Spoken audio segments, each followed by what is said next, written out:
thank you so much for participating and being a part of our series. This is the second annual series, Eyes on the Future, Skills to Help Further Your Career. This was a really successful series that we introduced last year, and thanks to some feedback from our members, we brought it back this year, and we have new sessions for you. So if you participated last year, you're going to be hearing from a whole new group of people with different topics, and if you didn't participate next year, you're going to really enjoy the next 6 sessions. You're going to learn a lot. It's going to be very introspective, and it'll challenge you. It'll challenge the way you think. And I think it'll make you a better employee and give you some tools and resources to aid in your career path. What is next for you, whether it be a promotion in your own company, moving on to another job with more responsibility, or just doing your job better. But again, thank you for participating. I want to first and foremost thank our presenting sponsor, CPS Recruitment. They represent both those that are looking for jobs and companies that are looking for employees.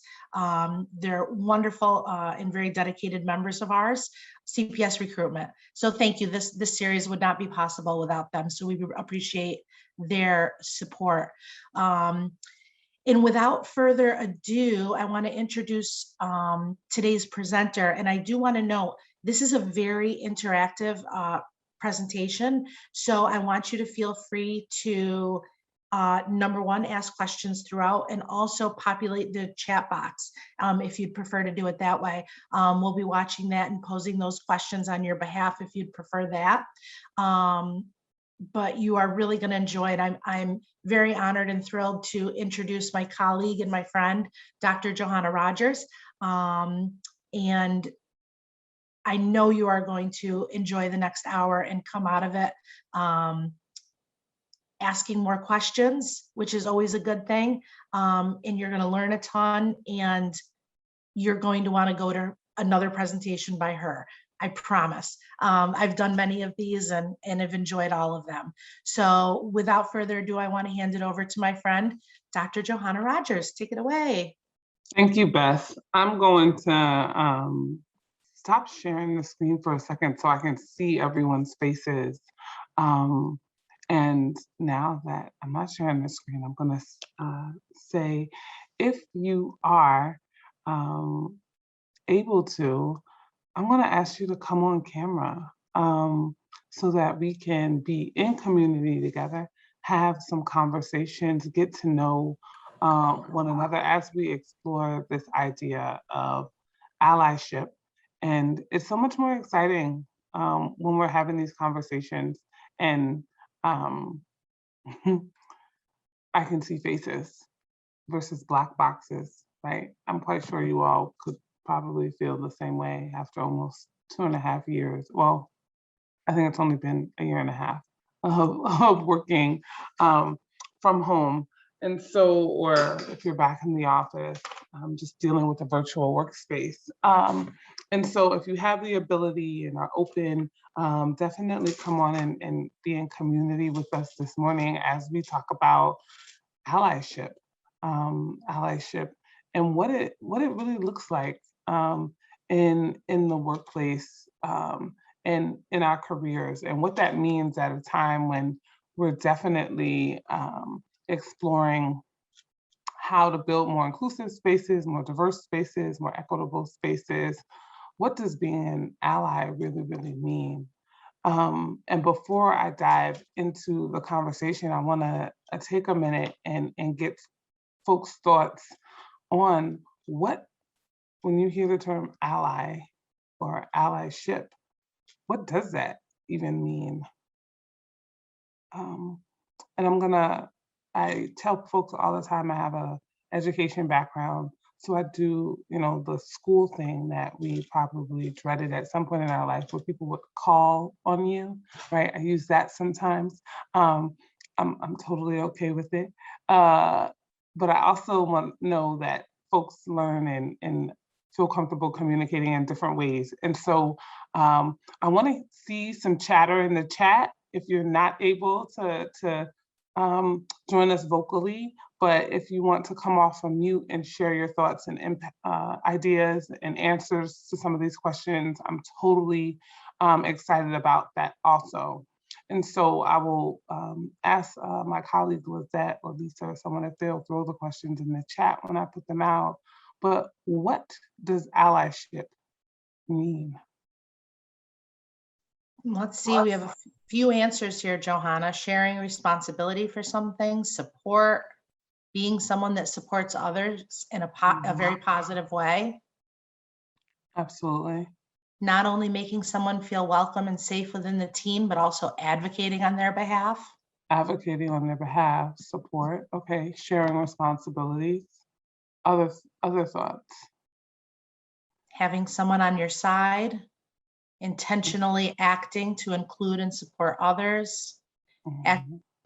actively contributing to nurturing and comfortable environment, being an Mhm. active bystander. You guys are typing faster than I can read. I I love know. that. I was like, I should have said cut the chat off. Everyone's throwing them in the chat. Okay. Hearing and believing someone's reality, being Oh, supportive, especially of minority groups. okay. Awesome. Awesome. Really, really good answers. I love this, Jess. Using my privilege to support others in ways they want and need support. I like it. Support, a major theme, advocacy, right? Creating safe space. Really thinking about another, right? When we think about this term allyship and what it means, right? It's a position to play. But what I often talk with folks about is that allies require an individual to do a lot of self-work. And in the grand schemes of the conversation today, I want to really have us all think about what being an ally really means to you, right? What does being an ally require and demand of you, right? I often hear the term and I think some folks assume that, being an ally is just about being nice, right? Like it's just about being nice. We have times where we see something happening and we are called to respond, invite someone, or make sure someone is recognized that maybe hasn't been. But the reality of allyship is that it requires someone to do some deep soul searching, some deep analysis, some deep reflection about who you are, right? What experiences have shaped your life, okay? And really thinking about how that experience or those experiences have put you in a position, right? Or presented you an opportunity that may have not been easily afforded to others, right? And I'm going to use this as a specific example. And then as you recognize those moments where you've been granted opportunities and maybe have certain privileges, how do you begin to take that recognition, that understanding, and be able to open doors or advocate or actively, right, disrupt normal practices? And I'm using kind of like intense language, Juhanna, like it's 9 o'clock in the morning, you're talking about disrupting stuff. And I'm like, well, yeah. Otherwise, we're just being really nice human beings, right? And being nice is wonderful. I think I'm nice. Megan's nice, right? I know Chris, she's on here, she's nice. Andy, sometimes he brings in great blow up dolls into the office and it really brings energy. And that's really nice, right? Sarah made me a salad once and that was really nice, right? Matt seems like he's got great books behind his shelf. Maybe if I came into his office or space, he might let me borrow one. And that's really, really nice. Allyship isn't about being nice, right? It's about caring enough, recognizing wrongs, doings, right? And being willing to put yourself out there on behalf of another person, right? And when we talk about allyship in action, it becomes really important because it's one thing to notice or recognize someone being mistreated or someone not being included, but it takes another level of engagement to say, I recognize that, I see that, and I want to do something about it because I know this person may not have the, it might be courage, fear out of retaliation. They don't feel like they have the relationships in place to maybe talk about the wrongdoings or happenings to them. It may be that they are unable to even communicate, and this is really important. Some people are even unable to communicate what exactly is happening that is considered exclusive because it's been normalized in such a way in your workplace or just in life in general. So let's say, for example, if there's someone within your organization or someone within your community who never gets invited to participate in something. Many of us, I would assume, went to high school. And if you think back to high school, there may have been a student or a group of students in your class that were never asked to, I thought back to a girl in my class named Gabriella Pinto, and Gabriella got to do all the cool things. She would take notes to the office. She would win all the coloring contests. She was a great colorer. And, if there were errands that the sisters needed to get done, they would call on Gabriella. And I'm like, man, they never asked me. I would love to go get the chalk out of the supply room or whatever Gabriella was doing that day, right? And at some point, someone could have said, hey, well, maybe Jess wants to go get the chalk out of the hall closet, or maybe Jess has something to say in response to that presentation, or maybe Kate has an idea. She talked about it with me yesterday, but we never call on Kate, or we never ask Kate for her ideas, or we never invite Stephanie to the debrief sessions that we have after meeting with clients or students. And Stephanie may really have something valuable to add. Stephanie, and I'm picking on you, sorry, Stephanie, right? Stephanie may not have the I'm gonna use the word courage, right? To step up and say, I really have something valuable to offer, but I just don't feel comfortable saying it. So I may share it with Megan, but maybe Megan can finally step up and say, hey, and call things out, right? Megan says, hey, guys, we never ask Stephanie what she thinks. We never call Brian and say, Brian, we're dealing with this situation. Do you have any ideas on how to problem solve? Sometimes when I talk about disruption, it's not necessarily, leading a protest down the street or engineering new policies to shift a culture. Sometimes it's about opening the door so invitations or those that are often sitting on the outside are brought in, right? But that's an intentional action, right?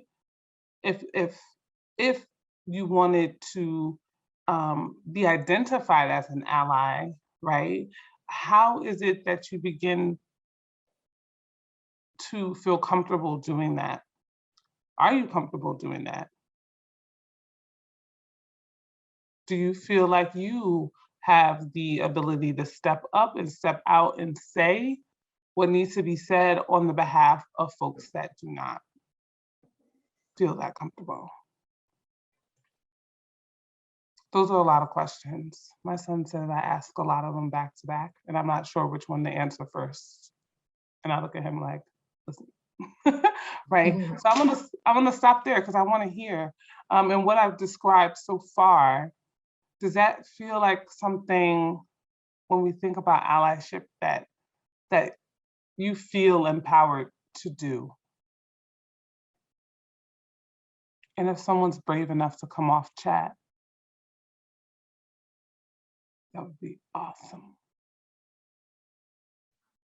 Can you hear me? Come off chat, come off mute. Yes, we Yeah. can hear you. Okay, so this is Latonia. I don't know that I necessarily feel empowered, but I definitely have a sense of obligation. And that's why I put in accepting responsibility for something, because it just kind of, for me, it tends to just happen in the moment. Something will happen and I'll think this isn't right. And so I do have a tendency to be vocal, whether it's in writing or to, say something out. But um, to answer that one particular question, I don't necessarily think that I feel empowered to do it. It just kind of, it's just the way I'm built, I guess. Mhm, mhm.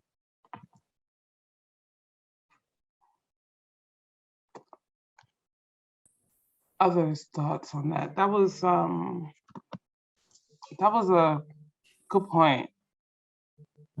There's some folks that feel obligated.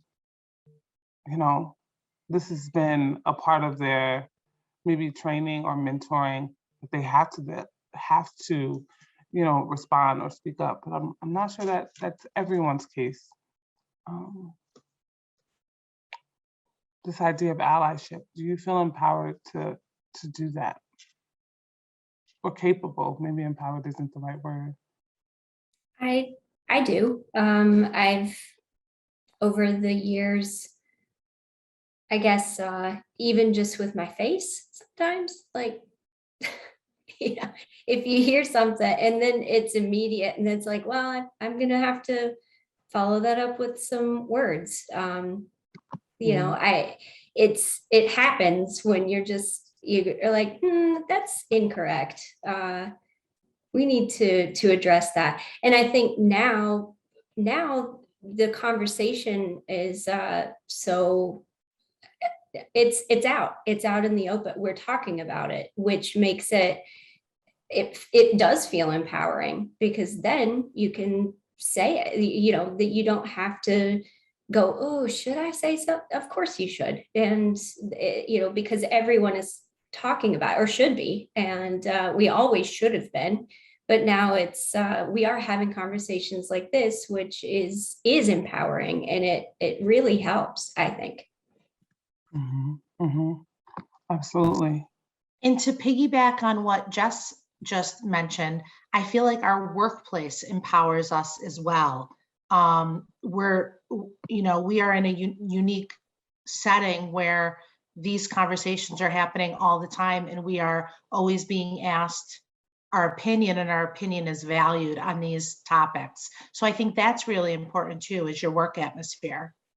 hmm how can I think it's a real question on how our ability to be advocates is supported or recognized or even welcomed, right?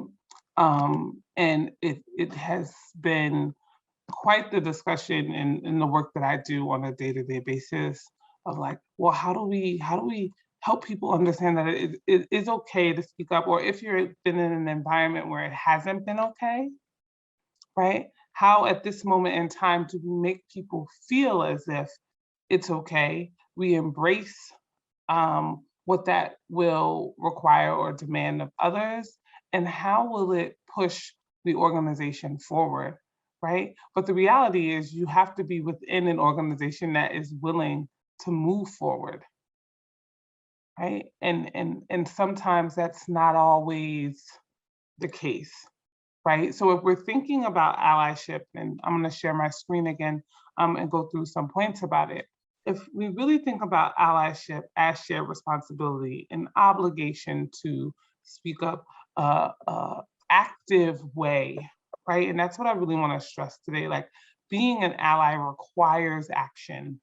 It by connotation of the idea, if you are coming alongside those who have been historically marginalized, or if you want to say they have not always had a seat at the table, or their identity or identities have not been always welcome or seen as valuable to our society, then how is it that you not only connect with this person, build a rapport, potentially build a relationship with this individual, but you also as a human being are seeing yourselves in their experience and advocating, taking action on behalf of them. One of the terms in regards to diversity, equity, and inclusion these days that's being thrown around is racial battle fatigue or microaggressions. And the notions and ideas behind this language is that how we treat individuals, particularly in the workplace, depending on race, a focus on race, but also sexual orientation, gender identities, it causes emotional, social, psychological, mental anguish, anxiety. It's not something that just happens and people walk away, but there's a larger impact of it, right? And some of these incidents that cause folks angst isn't always, really horrendous or really, what would I say, violent acts, right? It's not, sometimes it's people calling you out of your name, but maybe sometimes it's not that dramatic. There's these slight indicators that really make a person question whether they belong, right? And if you look at some of these thought bubbles, and I'm going to ask a few people to read some out loud that jump out to them, right? You begin to think about how it sends messages to people that may make them feel like they don't belong in a workplace. It may force them to recoil, right? And not show up as fully who they are and what they have to offer your organization or your team, right? Because messages have been sent subliminally or subconsciously that they don't necessarily fit, or them being here is so new and exciting that folks may be excited about having them there, but through their lack of understanding or cultural competency, they're doing things that, while they may be meaning to be nice and inclusive, may actually be excluding some folks. So can I get a couple of voices to just read out loud, maybe a thought bubble that really resonated with them for one reason or the other? Not saying you had the experience, but it just may stand out from the slide. I'll read the one that I see or hear said far too often, is the upper left-hand one. Where are you from? Where are you really from? No, where are you really, really from? Starts off with like innocent interest. I want to know more about you, and slides right into a not so nice connotation.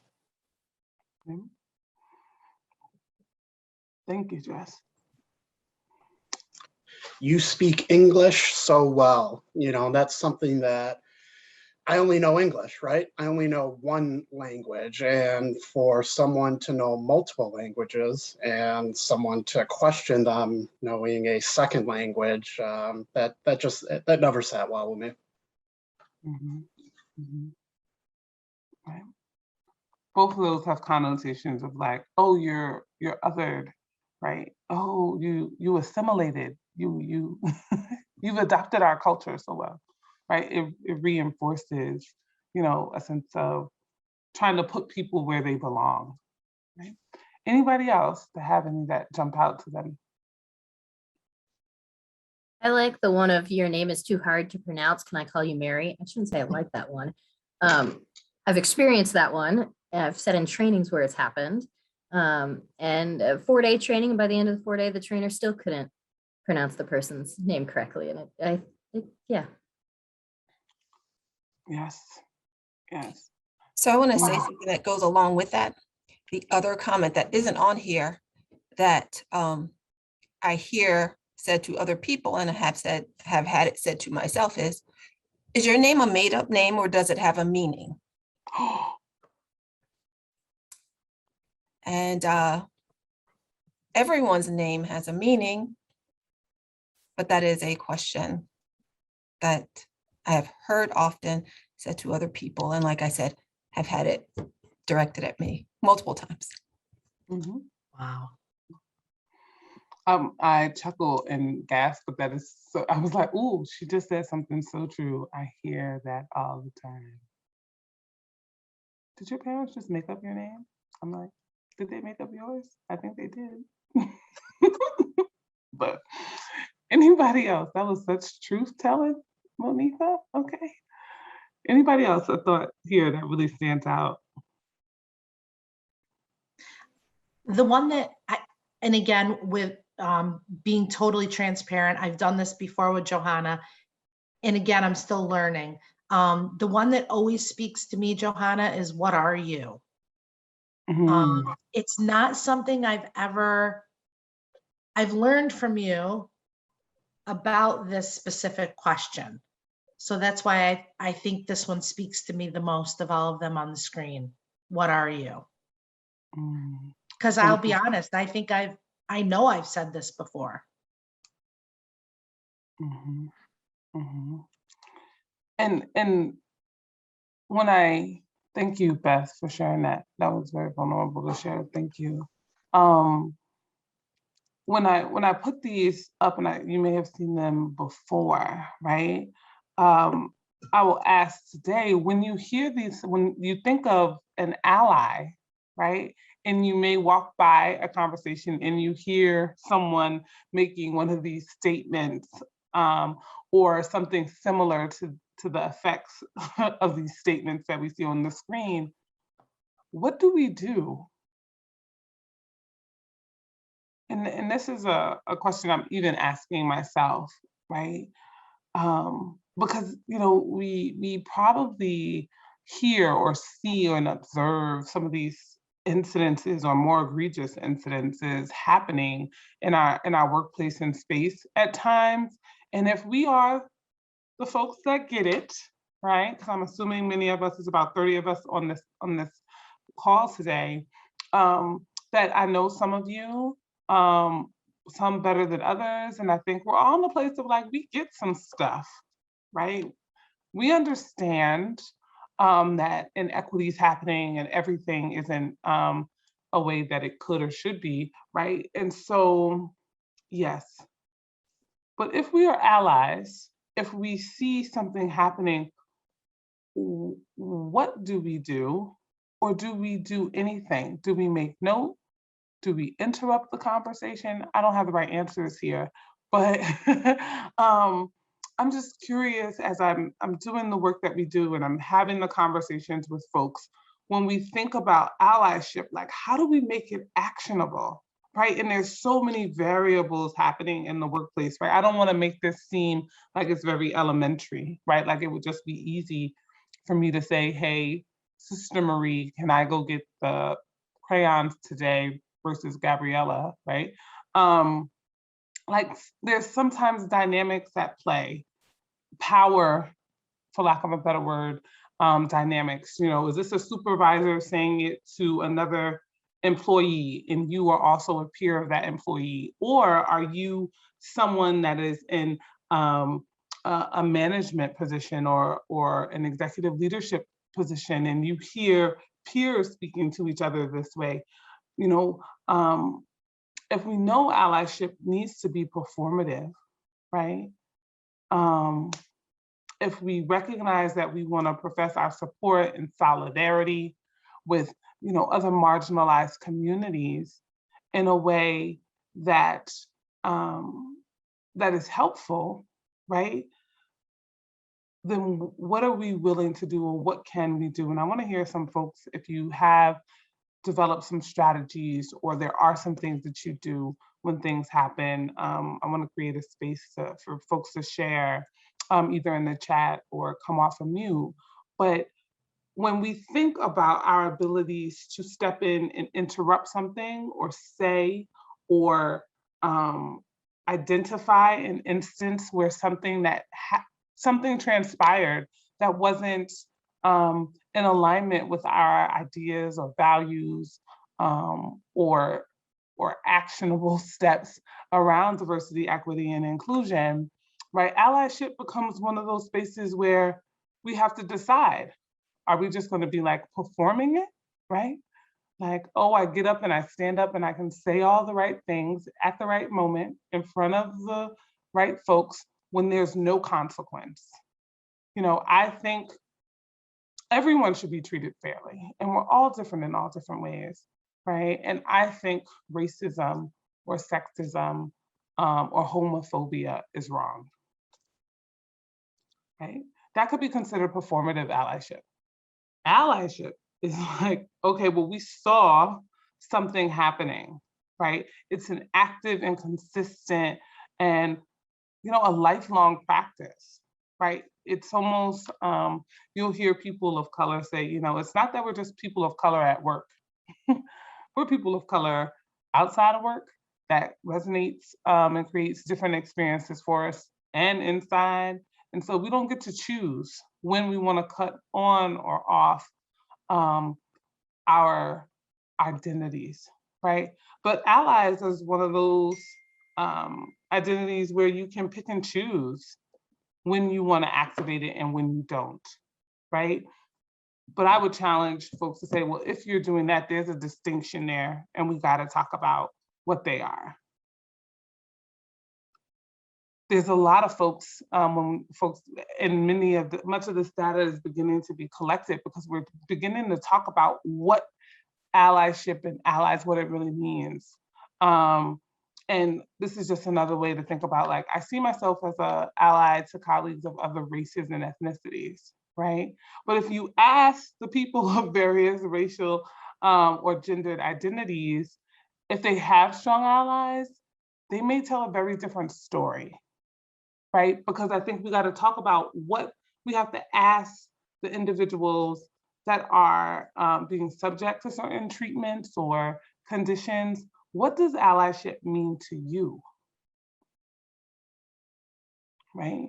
And really think about if you can fall in line with taking actionable steps to support their needs. It's not necessarily about you. And as I began in saying, like, ally, what does being an ally mean? And it's taking responsibility and all of the things we threw into the chat, right? Those are ideas that are important ones, but here's where doing that personal, consistent, reflective work really needs to happen, right? Because you can be doing what you think is supportive. You can be taking on responsibilities that you are comfortable with, right? But in really digging into what it means to be an ally and taking on this idea of, you know, operating within an allyship with another community means that you're thinking about what they need and are finding ways to offer what they define to be supportive and important to their community.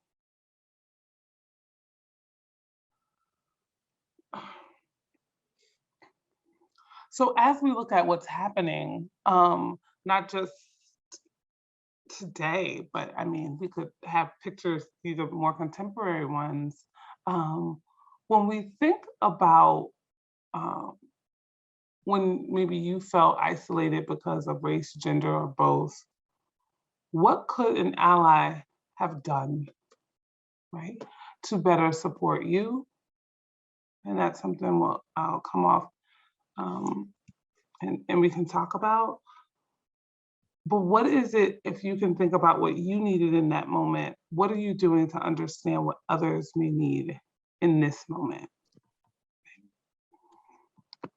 So I'm gonna pause there for a second and just see if there's any thoughts, reactions, answers to, as my son says, Mom, your line of questioning.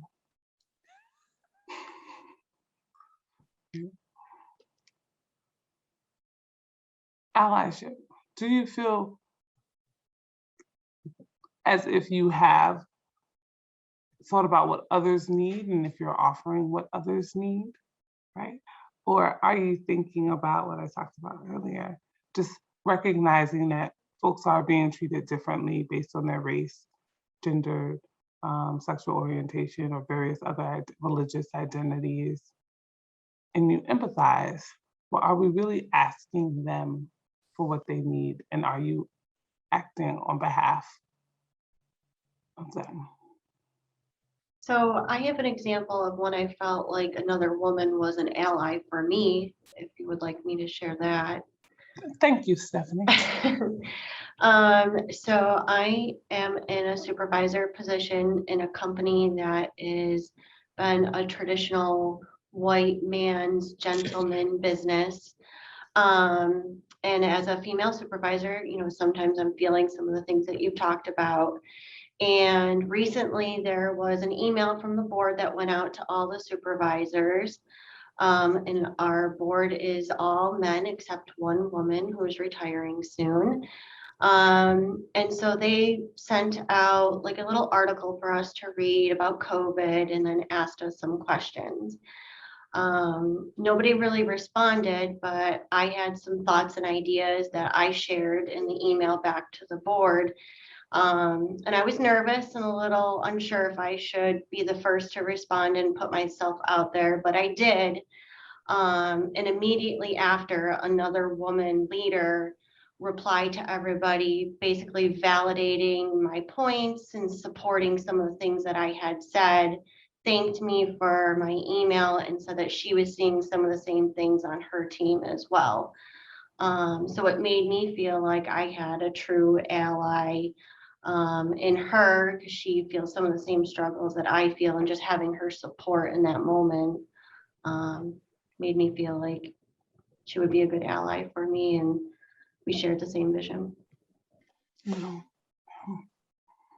that's a good example. Sometimes when we connect with another person and recognize, if someone is able to speak up or come and say, you know what, I think I've been experiencing a similar thing, you know, it really affirms, for lack of a better expression, that I'm not crazy.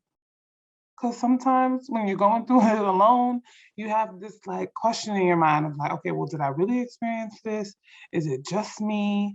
Or maybe I'm being too sensitive, or you know what, you know, you go through this like self-loathing or just critical analysis of you and your behavior when something in reality is really happening, right?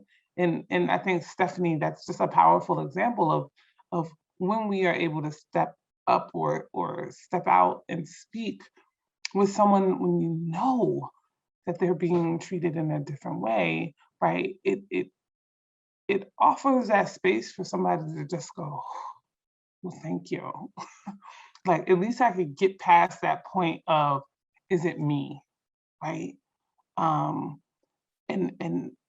from there, you know, there's room that's created for them to consider other avenues, right? Like you can start to begin to talk about, well, can I speak up and say something? Well, I don't know if I feel comfortable saying something, but we can't even get to that point if we just have people stuck in this space of like, I think this is happening, but I'm not sure, right? Questioning that, and that is a real place, right? That is a real place.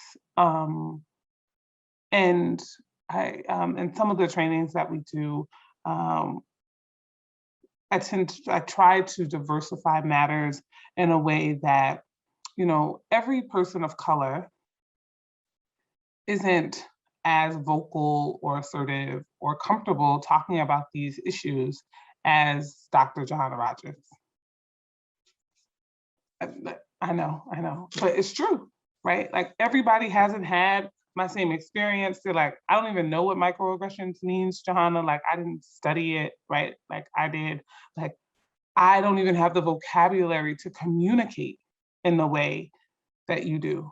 But I'm like, I've been trained to do that, right? And so people are just living their lives, y'all. Like they're just going through the motions. And so sometimes just being in relation and being that ally or being in community is about really just creating space for folks to take a deep breath and understand that maybe something is happening to them that isn't just, right? We see this in kids who have been abused, right? They don't know any better. And so they're very conflicted, right? This is happening around the workplace too. If you've been working in a place for 30 years and maybe you identify as a member of the LGBTQIA plus community, right? But if you've been in a place for 30 years ago, it may not have been a safe space to per se come out. And now we're having very different conversations depending on your workplace. It may be like, do you have gender neutral bathrooms, right? There's all types of ways that we can celebrate or recognize members of this community. But there may be a person that is still stuck in the trauma of not being able to identify, because when they started in a workplace, it wasn't something that was talked about. It wasn't embraced. They felt like they had to hide. Right? And if we want to be supportive of those individuals, that may look different than someone that is, you know, a new hire, maybe freshly out of college, that has grown up in a space where talking about who you are is a little bit more normalized. You know, I wouldn't say it's widely acceptable, but it's not as taboo, right? And so when we think about allyship, you know, I'm not just thinking about racial allyship, right? But thinking about religious allyship. And if you have someone in your workplace that may be of a different faith. We had a powerful example with a client we work with who was hiring a number of Asian American students, well, Asian students that were working for the company. And they felt like they had a really, really flexible time off policy, right? But all of the businesses' holidays that were granted to everyone happened around the Christian calendar. And this new employee stood up and said, well, can we do something a little bit more flexible, because my holidays and observations don't follow the Christian calendar. So it doesn't always happen at the same time of year. In December may not be that moment in which I need that time off because my family is celebrating at a different moment, right?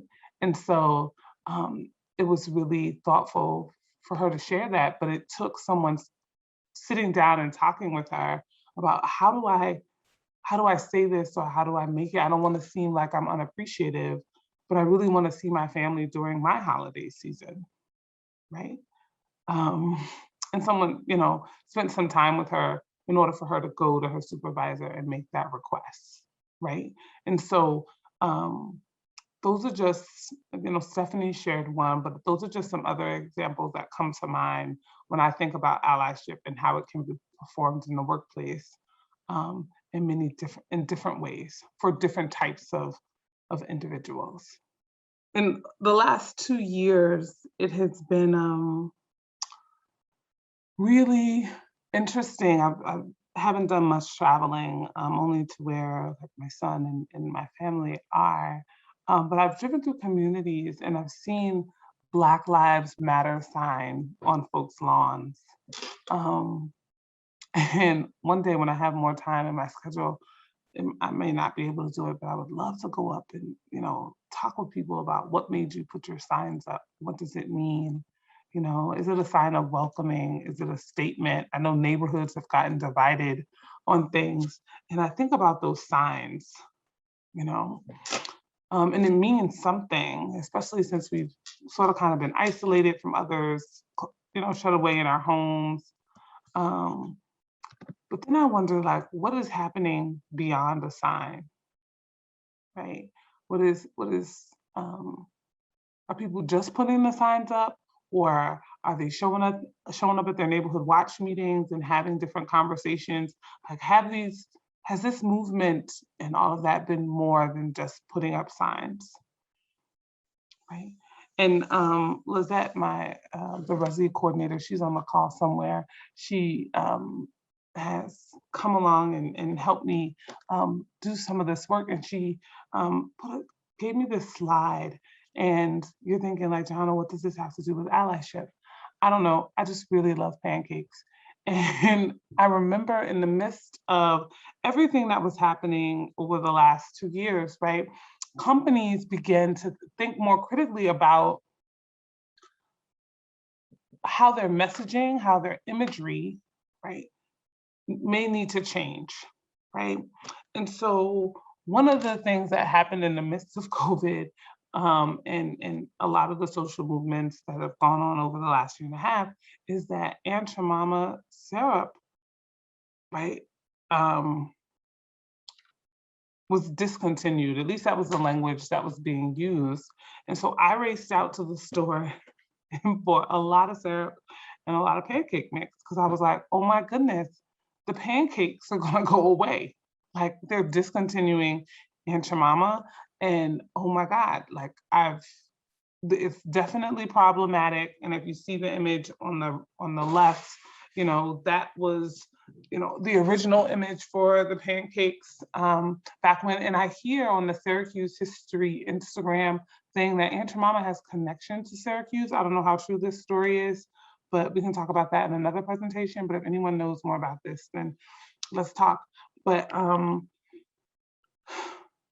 in the 80s, maybe ish, they changed the image of Aunt Jemima from the picture on the left to the one on the right, which was less, I guess, insensitive to the image of the slavery or the mammy character associated with Black culture in times of slavery.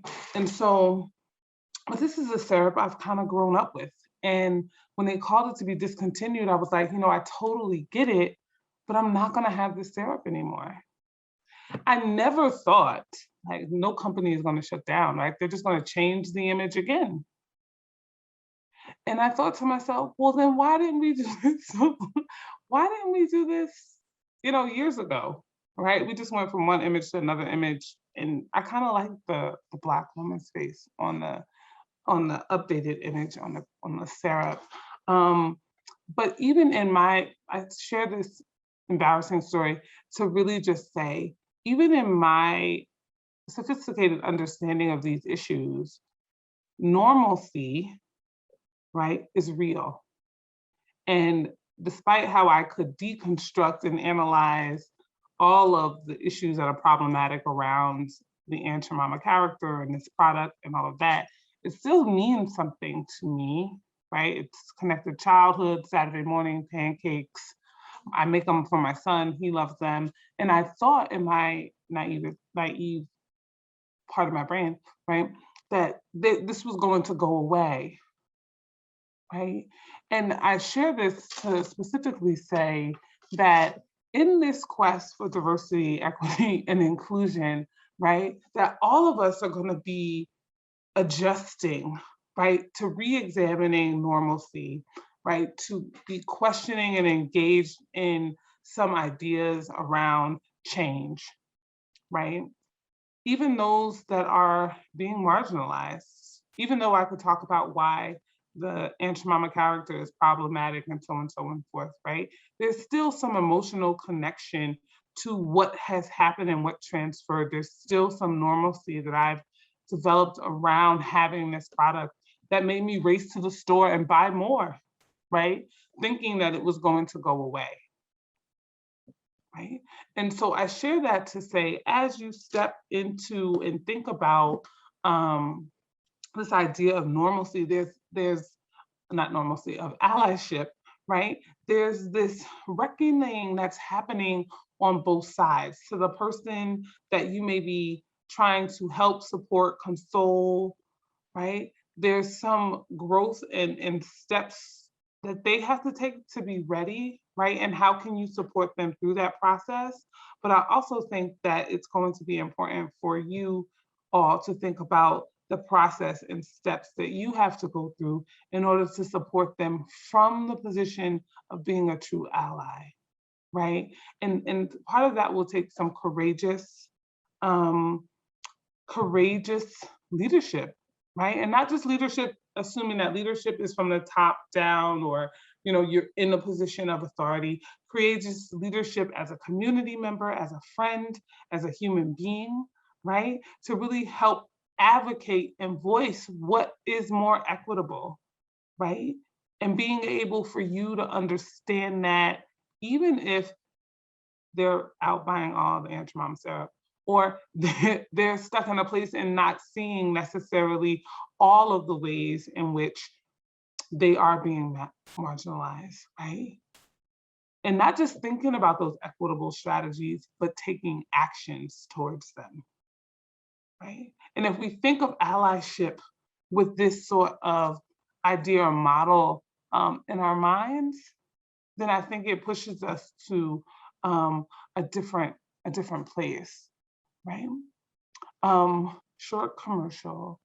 If you would like to join us, right, in our quest to continue to have conversations in this regard on our website, CenterStateCEOEquity.com, we're consistently updating that. There's an equity pledge there, but there's also more resources that have to do with understanding different populations, tools for allyship, tools for understanding the experiences or statistical data around workplace and diversity and inclusion. And I encourage you all to visit it, utilize it as a resource, reach back out to us to dig deeper into this conversation, if you will, and don't feel comfortable doing it, in the community with us today.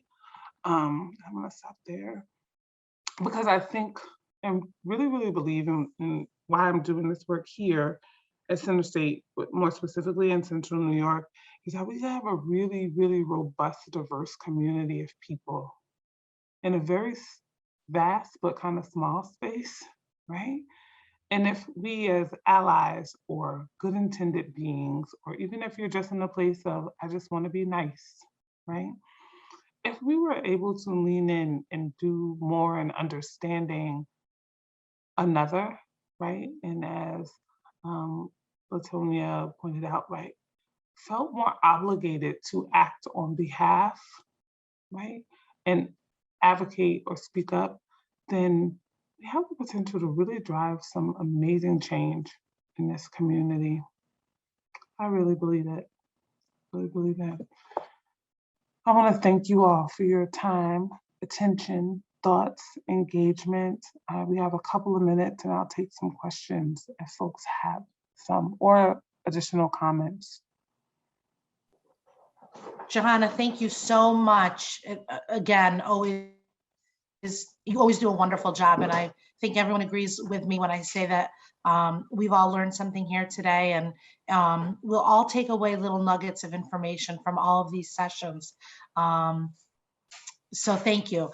But please, we encourage your questions and comments and any thoughts that you might have, or if you're in a situation in your workplace and you have a question that Juhanna can answer, I know she'd be happy to. So please don't hesitate. Take yourself off mute and go ahead and ask the question. Oh, we just had a nice compliment in the chat, Juhanna. If your organization has the opportunity to engage with Dr. Rogers and her team for further education, it is well worth your time. And yes, that's very true. We're lucky enough to have her on our staff, so we're able to access her expertise every day. But yes, Juhanna does go out in the community and do these trainings, and I have only heard glowing reviews. So yeah, that's wonderful. Thanks for that comment. Everyone's saying thank you, Juhanna. I know, I'm really shy, so it makes me really bashful, but thank you. You shouldn't be shy. You know what I would love to ask you to do, Juhanna, if you don't mind, is tell the group a little bit about your background, how your I mean, you have an incredible story, and getting your doctorate and coming to Syracuse. And I'd love for the group to hear a little bit about that, and how you've become an expert in this field. Yeah.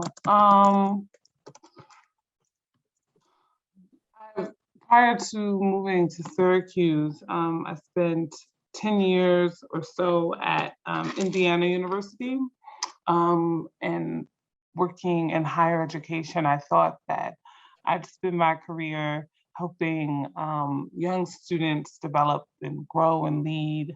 And I was specifically designing study abroad programs, so taking them internationally and studying the impact of the transatlantic slave trade, right? And so I'd be off in the Caribbean or Central America, sometimes the UK, tracing roots and thinking about our history and how it was shaping our economy or just practices of today. And I got burnt out, for lack of a better word, doing the work that needs to be done as an ally or just advocate.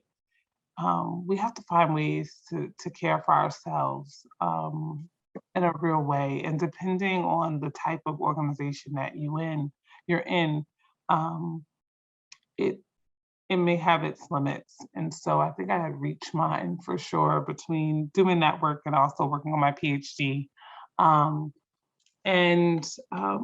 I decided that I wasn't going to finish my work there, that I needed a different place, that I needed a different space. I needed some East Coast energy. And so I'm born and raised in New Jersey and decided to come back East and found my way to Syracuse. And one of the things that I think really transformed my life was working for Southwest Community Center.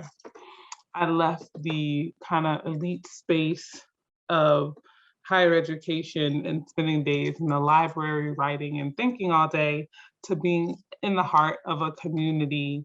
And this was July, I think, of 2016, and the poverty report for Syracuse comes out the day after I started.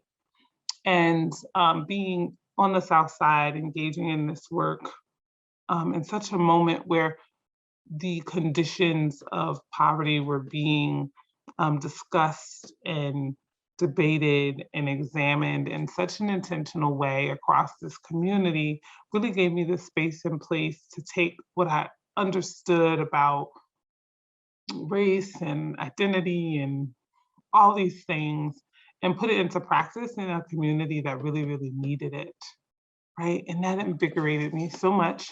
And so here I am, and I finished my dissertation while working at Southwest Community Center. And in that process, myself and 7 of my colleagues that were also struggling to make it through our coursework and our dissertations, we all found ourselves finishing at the same time. And so it is surreal that, I don't know how many years later, 5, 6 years later, here I am with you all having this conversation today and talking about this work in a very different place, which is what I call in the business or corporate space. Because oftentimes these conversations weren't happening on the same magnitude, at the same magnitude as they would be in educational spaces. And I think I'm humbled and honored and excited because, as I stated before, I think if businesses, community organizations can lean into having conversations like these, then I think the ability to change the direction, dive deeper, reshape communities is a lot more possible at a more rapid rate than we're going to change higher education institutions, just to be totally honest. And anybody working in higher ed can call me and we can discuss how or why. But, and so I'm excited to be doing this work with my colleagues here at CenterState and connecting with so many of you. And thank you Deanna for referencing our work. But that's me and my little story in a nutshell. I know you all join me in thanking Juhanna, Dr. Rogers, for your insight this morning into this topic. If you are interested in contacting Dr. Rogers to talk more, maybe talk about bringing her into your workplace for some training and education, I know she's always open to that. Go to our website and you can find information on her and the work she does there, and also her contact information. So that's www.CenterState CEO. And thank you for joining us. This is the first of 6 sessions of Eyes on the Future. November 3rd, we're going to have From Boomers to Gen Z, working with colleagues across demographics. November 9th, Honing Your Networking Skills in person and virtually. November 16th, Being Engaged in Positive Change. That's going to be a great one. I'm really excited for that. We have County Executive McMahon. We have our own president, Rob Simpson, and that's being moderated. Or we also have the Executive Director and President of the United Way, Nancy Curran-Eaton, and that's going to be moderated by my friend Evelyn Ingram with Wegmans. So that's going to be an excellent one. And then December 2nd, Navigating the Return to Normal. Also excited to welcome my friend and colleague, Monifa, who is our VP of HR. She will be joining that panel discussion. And then December 9th, this is the one I'm so excited for. Dr. Rogers introduced me to this gentleman, George Lynch. He's a motivational speaker, and he is super excited. He is going to wrap up the series for us and just talk about next steps. I've had 2 phone conversations with him and both were so much fun. So I'm super excited to see this presentation. Mark your calendar. That is one you're not going to want to miss. I'm personally very excited for it. But you can go to our website and register for any or all of these series. Again, thank you to our sponsor, CPS Recruitment, for making this possible. And for you, all of our attendees, we appreciate your participation. And we will look forward to seeing you at our next event.